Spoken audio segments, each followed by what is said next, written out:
आप लोगों ने बहुत सारी इंडस्ट्रीज के बारे में सुना होगा, large scale industries, small scale industries. But क्या आप लोगों ने फूड लूज इंडस्ट्रीज के बारे में सुना है क्या?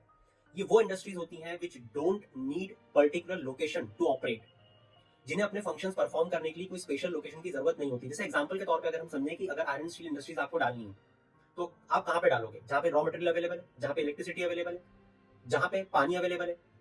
मगर हम जिन इंडस्ट्रीज की बात करने चाह रहे हैं, जैसे कि फूड क्रूज इंडस्ट्रीज, उनको किसी भी पर्टिकुलर लोकेशन की जरूरत नहीं पड़ती है। मैं आपको एग्जांपल के थ्रू समझाता हूँ। जैसे डायमंड कटिंग इंडस्ट्री, अब इस इंडस्ट्री को क्या जमीन चाहिए? जवाब है नहीं। ये किसी भी जगह पे काम कर सकती है, बस उसे अगर थोड़े से स्पेशलाइज्ड लेबर फोर्स वर्कफोर्स मिल जाए तो। बिल्कुल वैसी जैसे टेक्नोलॉजी और सॉफ्टवेयर डेवलपमेंट कंपनीज होती हैं, उन लोगों को क्या कोई पर्टिकुलर लोकेशन की जरूरत होती है?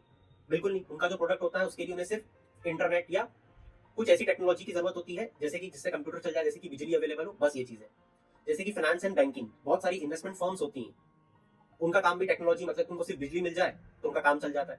फिर जैसे कंसल्टिंग सर्विसेज होती हैं, मीडिया एंड एंटरटेनमेंट, मान लो कि कोई एनिमेशन बनाने वाली कंपनी है, क्या चाहिए उनको? क्या कोई जमीन चाहिए, कोई रॉ मटेरियल चाहिए? कोई स्पेसिफिक रिक्वायरमेंट नहीं। जैसे ई कॉमर्स कंपनीज हो गई, टेलीकम्युनिकेशन हो गया, डिजाइन आर्किटेक्चर कंपनीज हो गई। तो ऐसी सारी इंडस्ट्रीज को जिनको कोई भी पर्टिकुलर लोकेशन नहीं चाहिए अपना काम करने के लिए, उन्हें हम फूड क्लोज इंडस्ट्रीज में डालते हैं।